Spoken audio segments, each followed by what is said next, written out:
कर्माणि जिजीविषेच्छतगु समाः एवं त्वयि नान्यथेतोऽस्ति न कर्म लिप्यते नरे कुर्वन्नेवेह कर्माणि जिजीविषेच्छतगु समाः एवं त्वयि नान्यथेतोऽस्ति न कर्म लिप्यते नरे कुर्वन्नेवेह कर्माणि जिजीविषेच्छतगु समाः कुर्वन्नेव performing karmani actions alone eva iha here one should wish to live 100 years chatagu samaha shatam is 100 years evam tvainanya Thetostina karma lipyate nare. Thus, there is none other than this for you. Action does not stain man. Lipyate. Lipyate means stain. Narehe. Karma lipyate narehe. If you live a life of action, he says action does not stain man. Now, the interesting point you will note when he says perform action, there are no adjectives to the word karma. He says just perform action. Kurvanneveha karmani. You keep performing actions and you live, he says, 100 years. Shatah samaha. So no adjectives. So the grandeur of that statement is, he just says, Shatah samaha. 100 years we do what? Perform karma, action. And that one word karma, 43 verses in the Bhagavad Gita explains that word karma is. So one word karma, 43 verses explains it in the Gita. Now what do these masters convey when they say karma?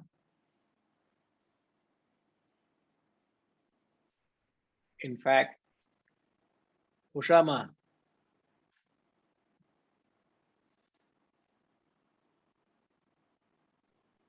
Namaste Guruji. Namaskar. Is it selfless action for others? When the masters talk of karma, they only talk of selfless action for others, in the benefit of the others. Selflessness. They are only talking of selfless actions. And the route to get to selflessness is unselfishness. So that term of selfless action is known as desireless action, known as nishkama karma. Nishkama. Kama is desire. Nishkama is desireless karma action. They do not know nor talk of sakama. Kama is desire, as I've said. Sakama is action with a desire. So they do not know, nor do they envisage, nor do they talk of desired in action. So when they say kurvanneveha karmani, that they only mean the selfless actions. Now, as you noted, the first verse caters to the men of renunciation. The first mantra talks about the path of renunciation, path of meditation. The second mantra gives you the path of action. Now, path of action is meant for those who are not ready to renounce, who are not, don't have the capacity to renounce. So those who cannot renounce, the path of action is recommended. So the mantra 1 is for the introverts, the mantra 2 is for the extroverts. So he is catering to the second grade of students.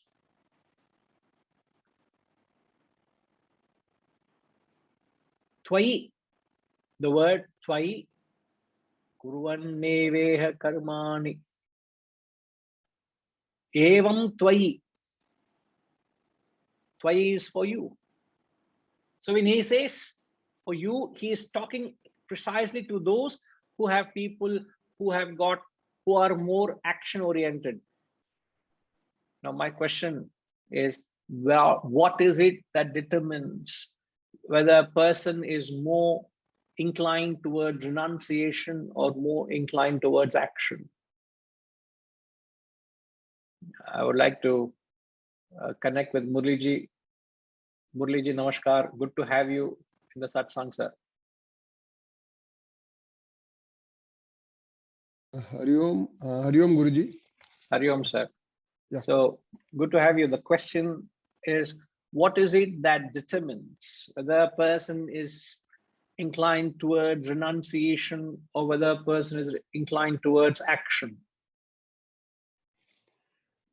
If a person, once he starts going inward, all his external activities will start coming down. Slowly it will start coming down. So the first thing whether we have to see is whether he is going inwardly or not. Or doing karma outside is also going outwards only. Then the question of desirelessness or desire comes into play at the time. So once a person is going outside, the moment he is going outward, then that itself indicates that he is not going inward. So it means he's not going to the first level of students. He belongs to a second category of students. So ultimately, even if you completely adhere to the second level of concept, ultimately you have to come to the first level. The ultimate realization is coming to the first level only. So the students who can't come directly to the first level, they have to come through, pass the class 6 and then come to pass the class 7. And some students are there who can pass from 4th standard to 7th standard directly. So these are the people who want to go externally. They want to go outside. By not investing in inwardness, you can make out that they are taking this path. The moment I do philanthropic exercises without expecting any name or fame attached to it, and even without taking any doership role into it, if I start doing this type of activities, clearly it indicates that I come to the second category of students. That's what I feel, Guruji. Now, I take your inputs. Thank you, Ji. Now, the point I'm trying to draw clearly here is, how did I phrase the question? Ramji, how did I phrase the question?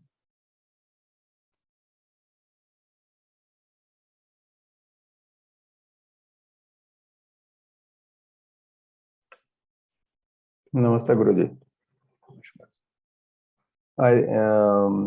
I don't think I caught that exactly the question, because I was just trying to do some other exercise in my mind. But so I caught you then. I know you caught me. You know what I was trying to do was that action, because the second verse is talking of action, and we talked of selfless action. The first verse ended with actually renunciation, right? So yes. And the way you explained renunciation there is that renounce means let go, purely mental renunciation. Yes. And you said sattvic renunciation, which is selfless action, and renounce appendages of action, non-essentials and fruits. So if we take off the second verse from there, because here, there we talked of renunciation of fruits and appendages of action. Here we are starting with action. So if we take it in a continuum, we are talking of action without appendages of fruits and other things, and the selfless action. And that is where this second one takes off, which says that there is a way to live for 100 years. So is there a connection between the two? I was just trying to understand, between path of renunciation and path of action, both. There are two. In fact, I can appreciate what consumed your thought. But I don't know how many of you have followed his line of question, but there is a distinct difference in the path of renunciation and path of action. Last week, when I did say path of renunciation, we defined sattvic renunciation as performance of action, right? And what is it that you're renouncing? You're renouncing the non-essentials, the appendages, and ensure you live a life of action. So it doesn't mean a man who practices renunciation means he's an inactive, insipid, tamasic person. That is not the impression. To ensure that we don't misunderstand renunciation, we mentioned that. But coming to the question, is mantra 2 a continuity of mantra 1? No. Mantra 1 clearly gives path of renunciation and meditation. Mantra 2 gives path of action. That is what precisely the question was, which I engaged Murliji. I asked, as Padminima has put it, what decides a person whether he's inclined more towards renunciation or more towards action? Now, what determines is the quotient of vasanas. The answer need not be explained. I just want to keep you all in the right frame of thought, so that we optimize our time and everybody's participation. Don't have to explain the answer, make a point, and if required, we can clarify further. So the difference between path of action and renunciation, what determines is the vasanas, the quotient. So when your vasanas are more, you are more an extroverted person, you are a man of action. When your vasanas are less, you are less prone to action. You're more an introvert, you're more a man of meditation or renunciation or meditation. Now, but to answer your question in one sentence, mantra 1 talks about renouncing action itself. Mantra 2 is talking about renouncing the fruit of action. And there's a world of difference in the two. I will want Arpitji to repeat that sentence. Arpitji, can you repeat that sentence? Mantra 1 speaks to renunciation of action. Mantra 2 speaks to the renunciation of the fruits of the action. So in the first mantra, the accent is on action. Renunciation. Renunciation. Renunciation. So when you're renouncing action, what are you renouncing?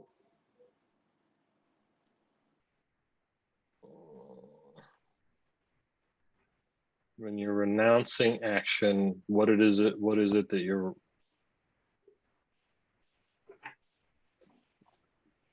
I guess desire. Or okay, go back. Sorry. Go back. No, keep going behind the action. You went one step back, you went to desire. What is behind the desire? Well,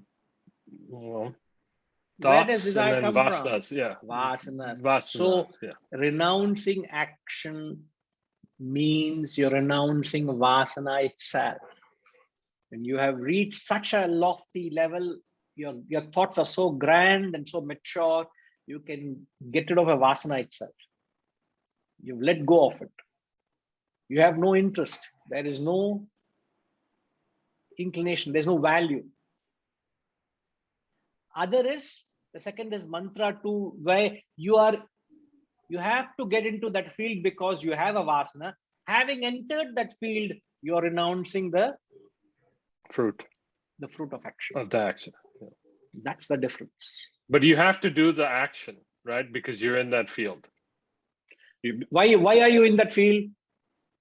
Because you have all that desire and Vasana. want to vasana. Yeah.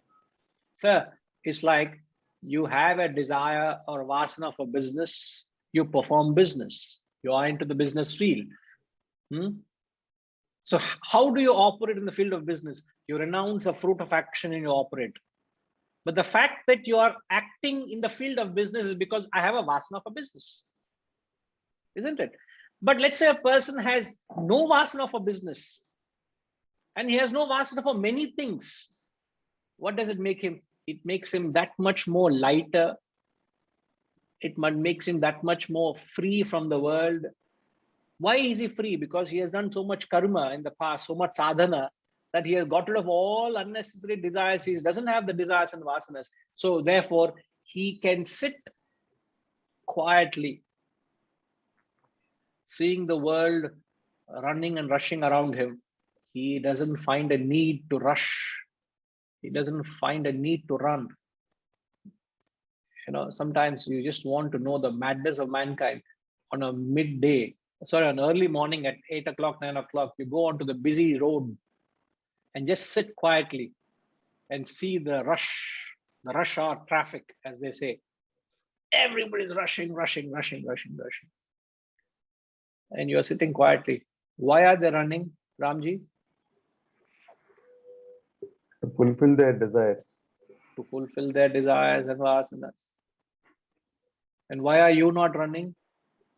All my desires are over. I ran like that, like a mad fellow for 40 years. Yeah. No, I don't mean to be personal there. What I'm saying is, relatively, you don't have that vasanas and desires. So Yeah, correct. they are running, you don't have that in you. So you take a step back and you are less active. You have that much time to ponder, that much time to introspect, that much time to examine life and what its purposes are. Yes. So the first mantra is clearly designed for people who have risen above the bulk of their vasanas, who are far highly evolved. They are naturally introverted. They are more meditative. Therefore, he recommends the path of meditation or renunciation. The second mantra is designed for people who have more vasanas. Therefore, they are naturally more driven for action. And to them, he is saying, perform action. For him, he understands. The question is whether you and I understand. Therefore, I asked to Sharma, when these masters talk of action, they only know and they talk of selfless actions. They do not know, they don't even know unselfish. Selfish doesn't even exist in their dictionary. So when they talk of karma, they only talk of selfless actions. Nishkama karma. And then he says, you perform those actions. How long? 100 years, he says. You keep performing 100 years, you live a life of fulfillment, a life full of performing actions. So the point is, what differentiates a person, whether you're more inclined towards a man of renunciation or a path of action, is your vasanas. And I hope you understand how the vasanas answers the question. How do you say it is the vasanas that determine the path of action or path of renunciation? Now, I understand. Again, I am saying I know it. I don't know whether you know it. That's why I'm clarifying. Now, before you keep pondering on that question, how is it that the vasanas determine whether you're a path of action or path of renunciation? What is the, in fact, I'm giving you a cue. What is acid test? What is a test?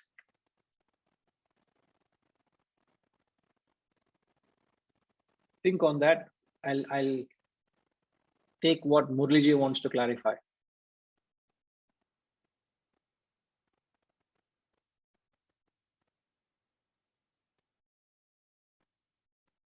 Hello? Yes, sir. Actually, my doubt is that by saying the quotient of vasanas, we are telling that it is, we are purely 100%, there is no free will and we are going by the destiny. Right? Now, No. No, that doesn't say that.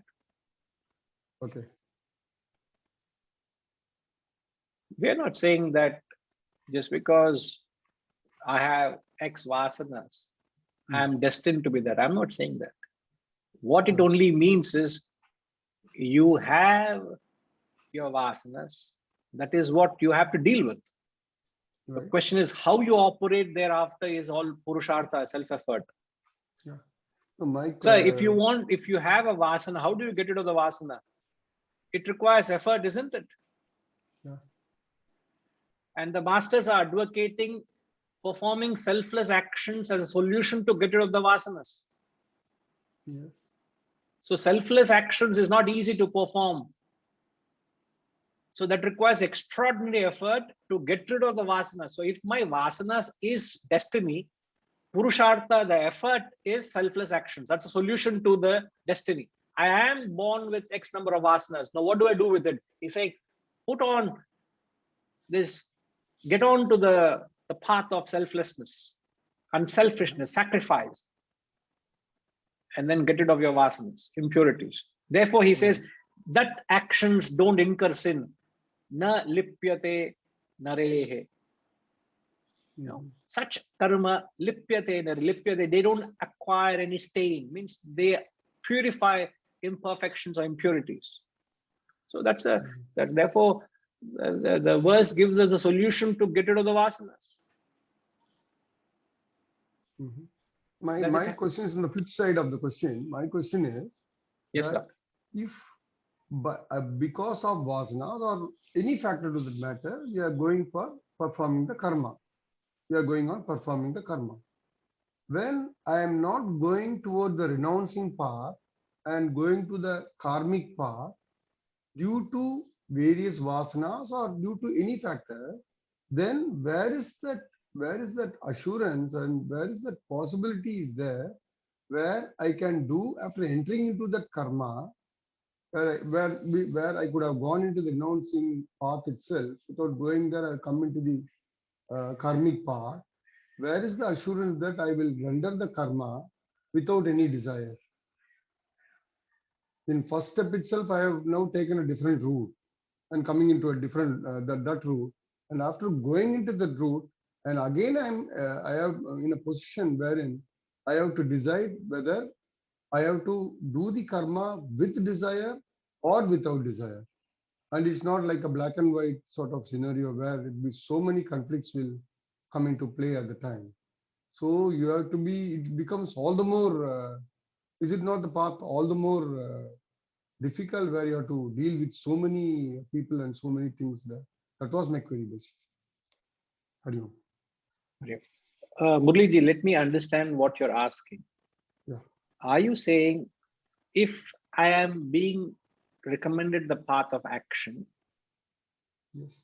is it not possible that I get lost in the very performance of that action where I get into the maze of desires and the motives, and I may not be able to perform the recommended course of action, which is selfless action? Yes, yes, yes. So the question is, am I not being guided wrongly here? No, I'm just finding the difficulties involved in the path. What are the Right. Now, I get what you're asking. Now, a path of renunciation cannot be recommended to a person who has more vasanas because he's not qualified for it. A person who has more vasanas is naturally more indisposed to action because of the sheer vasanas. You can't take him away from the marketplace, and you can't plant him in an ashram. You can't plant him in a place of isolation and say, give him the shastras and say, I will also supply you a guru who will teach you. Sit and learn this Shastras. How long can he sit with the guru and the Shastras in the textbooks in an ashram? He may, out of respect for the guru and for you, he may say, he may stay there for a week, two, a maximum month. Thereafter, he's getting so restless. He says, Swamiji, Guruji, thank you very much for this opportunity, but I am not able to, I'm getting frustrated in this ashram. I'm getting suffocated in these four walls, in this campus. I can't stay here. So why, not that he's not genuine, he's very genuine, but he's not being hypocritical. He says, I am not designed to be an introvert. I can't be confined to these walls. I have to go out and act. So what compels him to perform action is his vasanas. Now, having certainly clearly know that I am not designed for renunciation and meditation, I can't put aside the world and think and contemplate on the truths. I am not there yet. Since I have to be in action, you have no choice but to get into action.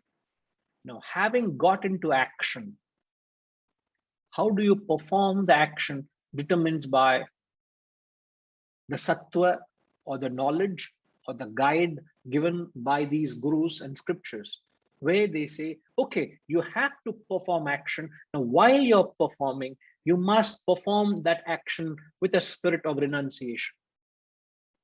So you're injecting that spirit of sattva into action. If that spirit of sattva is not there in action, you become a rajasic person. Rajas is where you're chasing your desires, you're fulfilling your ego clashes, you're trying to establish your superiority, you're caught up in the various emotions that arise from desire, kama, krodha, lobha, moha, etc. You're just caught in that trap. That is a rajasic life. So you are into action because you are not fit for meditation, but you are into action with the only purpose of getting rid of vasana. And how do you perform? You perform this action injecting the spirit of renunciation every walk of the way. So you're into action with the only purpose of getting out of action. So I am acting on my desire with the only purpose of getting rid of my desires. I am acting with the only intention of getting rid of my selfishness. I am acting only to reach that state of renunciation or meditation. And this clarity one gets because thanks to this mantra, thanks to these scriptures, which are recommending us to constantly strive to perform actions with an unselfish leading up to selflessness. So I am not operating on my personal likes and dislikes, my personal emotions. I'm acting for a cause beyond my own limited self, which is for an ideal. So when you work for a higher cause, when you work beyond your little self, when you have a purpose and ideal, when you're acting, there's a greater chance you purify the impurities while acting, and you get into that state of actionlessness. In the Gita, they say, Naishkarmyam Purushoshnote, he says, actionlessness is perfection. But how do you reach that state of actionlessness? Is through action. I can't reach that state of actionlessness by abandoning action. Actionlessness means vasana-lessness. I can't reach that state of vasana-lessness by abandoning action. I can't simply shrug myself and get rid of my vasanas. No. So I have to get into the field, respect my dharma, perform my action with a pure intent, and get rid of the impurities of attachments and ego and motives and selfishness. But once this element of awareness is lost, then you become rajasic.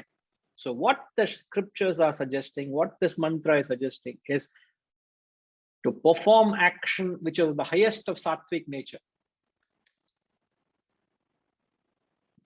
The highest sattvic action is selfless action. And when the sattva element stops, gets reducing, when it starts dropping, then action starts becoming rajasic.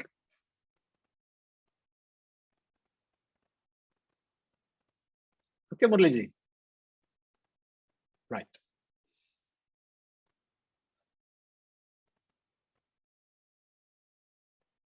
टिंकी माँ बोलिए.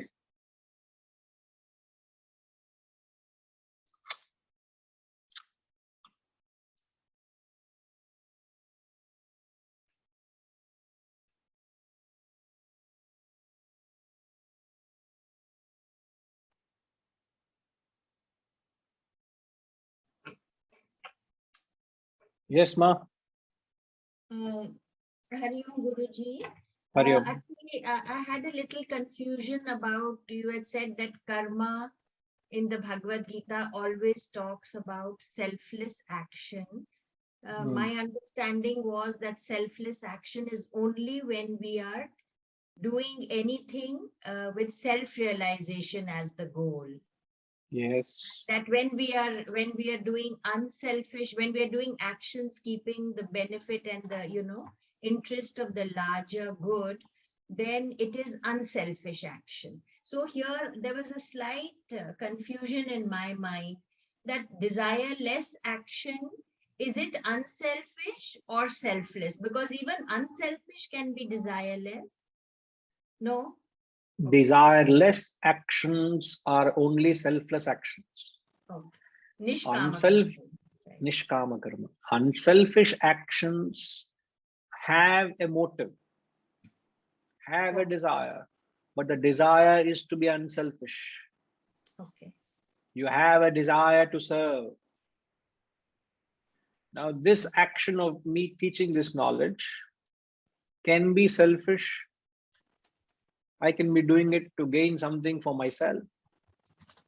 I can be doing it as unselfish to genuinely teach you all who are also interested, or it could be done selflessly. And you have no clue what it is that is prompting me to act. Don't sit and gauge me by what you see me do. You do not know whether it is selfless, unselfish, or selfish. Do you know? No, we wouldn't know. You In fact, even for ourselves, sometimes we may be just, our perception may be skewed. We may think we are being unselfish. There may be a lurking desire for the self also. I may take to some great philanthropy, and actually it would be, which I'm not acknowledging or not even thinking about. It could be that I will get, visibility, or people will know me under the guise of, I'm doing great social work or something. So often we are totally unaware of our own motivations also. Yes, very true, very true. So does it answer, Ma? But yes, thank you. Yeah, yes, perfect. Hariji?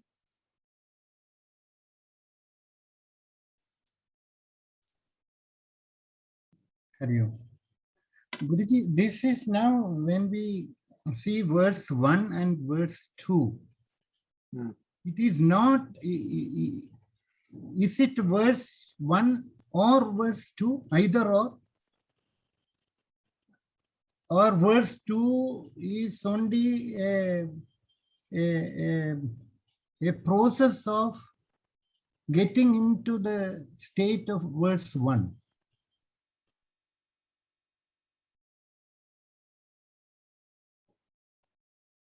Because I don't know whether by following verse 2, whether we will enter into the path of no return. It is still a path of return that we perform 100 years, we accumulate all punyas and go wherever we have to enjoy the punya bala, and then you come back again to this world. It is still. Sir, the second. Is it correct? No, I understand you, but you're not correct. Oh, okay, fine. Because the mantra doesn't talk of karma phala. Karma phala, punya, you get only when you perform unselfish. The verse or the mantra is only talking about selfless actions. Selfless actions directly take you to the path of self-realization. When you perform actions with a desire, it doesn't help you in your spiritual evolution. You are acquiring only punya, and then you're subjected to cycle of rebirth. So there are two different paths. One is towards Kanyakumari, other is towards Delhi. The different paths, different destinations. All right. But what the mantra is saying is path of action, which even in the Gita elsewhere, it is clearly mentioned. In fact, in the 3rd chapter, Lord Krishna answers, Lokesmin Dvividha Nishtha Pura Prokta Mayanagha Jnana Yogena Sankhyanam Karma Yogena Yoginam. In fact, Gayatri Ma, just get hold of this. I think it's the 3rd mantra of the 3rd chapter, 3rd verse of the 3rd chapter, and then share it in the satsang group. I would want you all to listen to this particular mantra when it was explained many years ago. So you'll have reference to that. So there he says there are two parts in the world. One is the path of action for the extroverts, the path of introversion for the introverts, path of renunciation for the introverts. The clear two paths he says.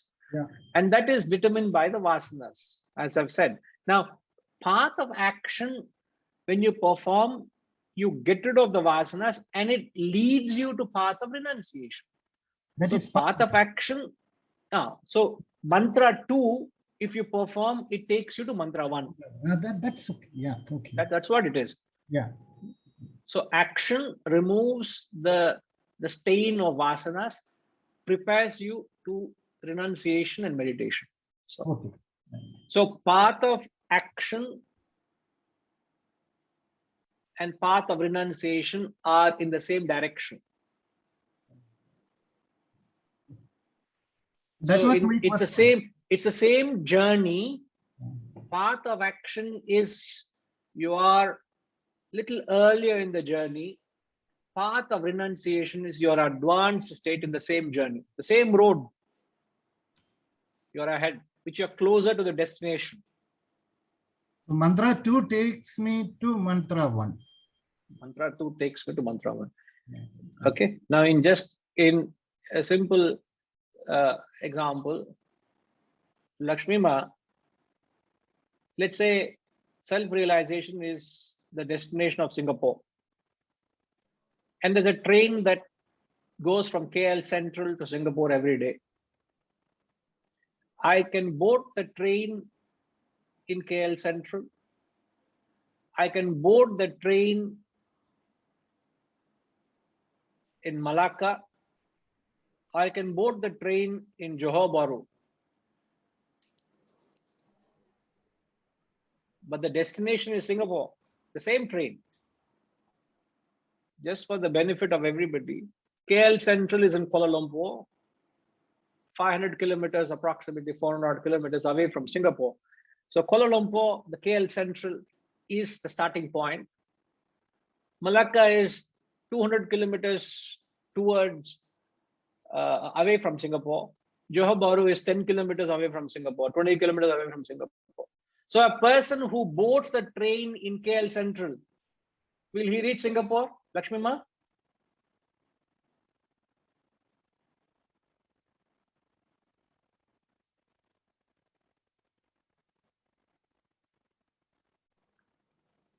Yes, if he has renounced, if that's the path of renunciation. No. The person who is in KL Central, is he closer to Singapore or furthermost? Oh, furthermost. Furthermost. A person who is in Malacca, where is he? Midway. Am I right? A person who is in Johor Bahru, how is he furthermost or closest? Closest. So, comparison to the concept, a person is in Johor Bahru is a man of renunciation.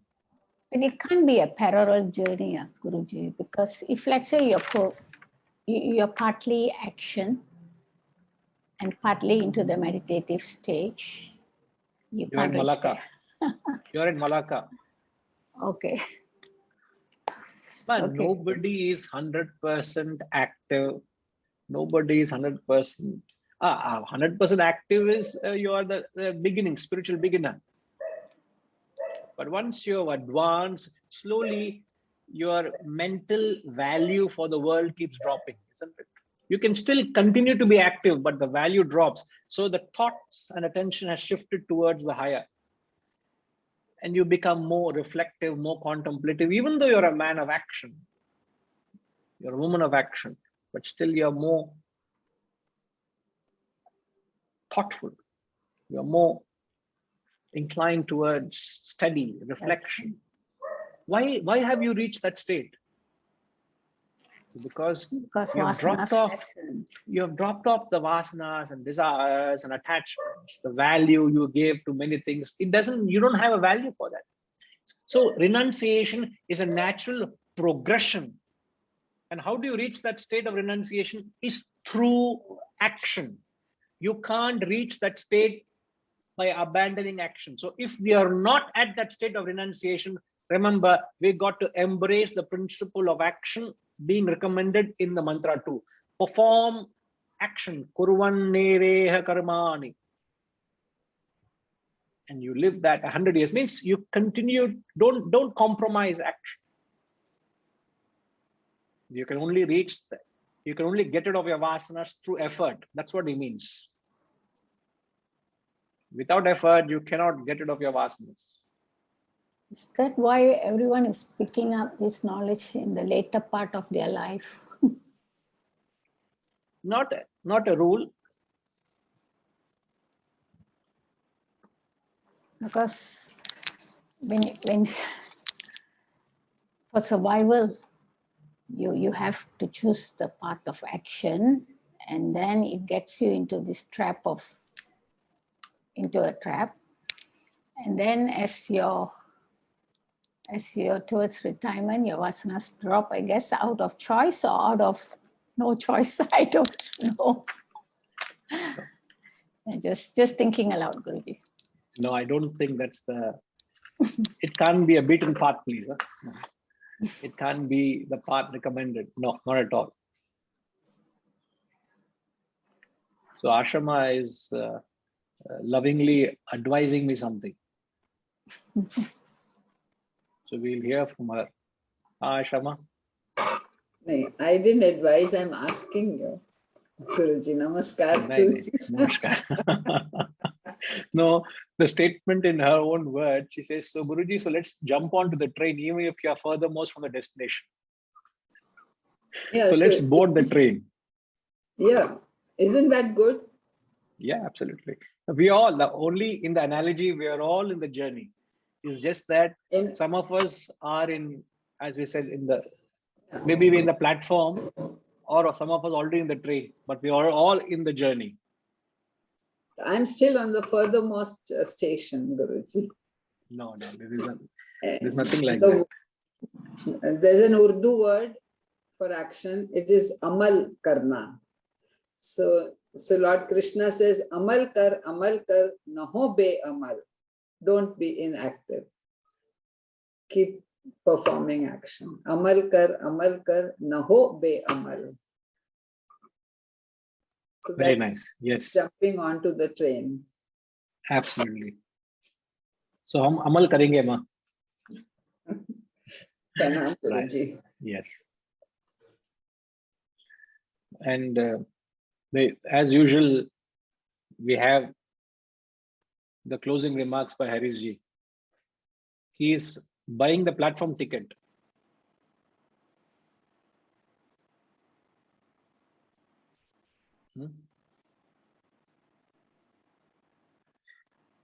All right.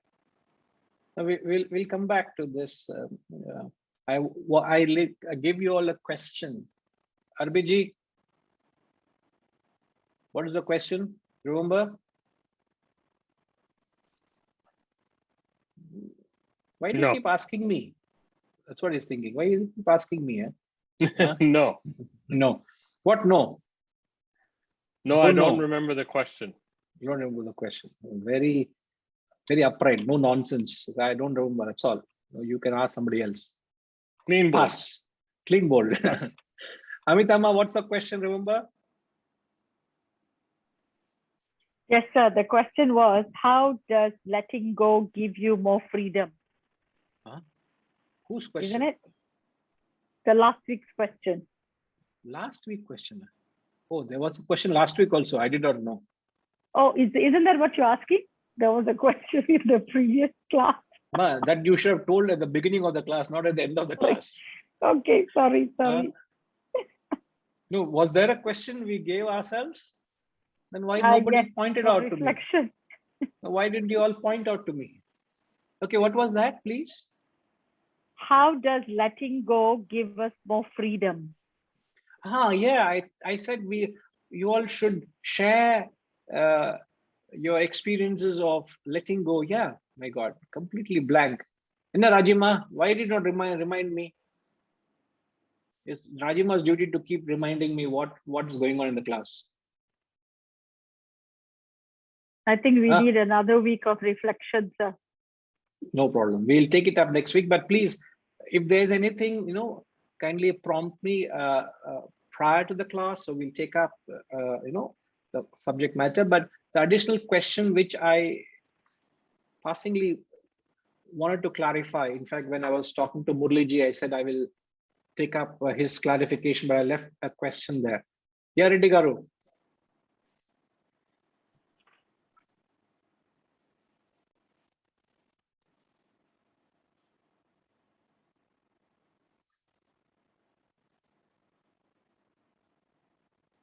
Please try, sir.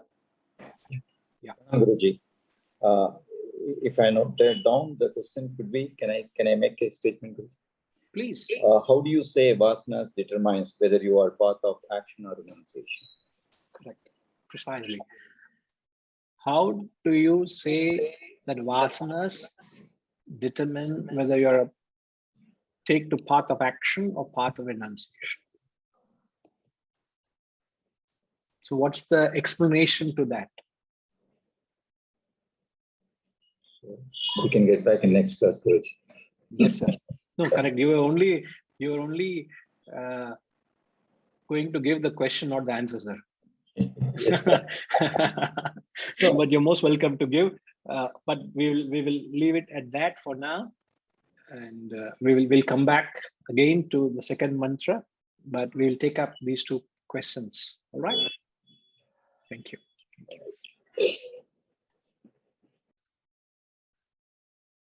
Om Purnamada Purnamidam Purnat Purnamudachyate Purnasya Purnamadaya Purnamevavashishyate. Om Shanti Shanti Shanti. Hari Om. Shri Guru Bhyo Namaha. Hari Om.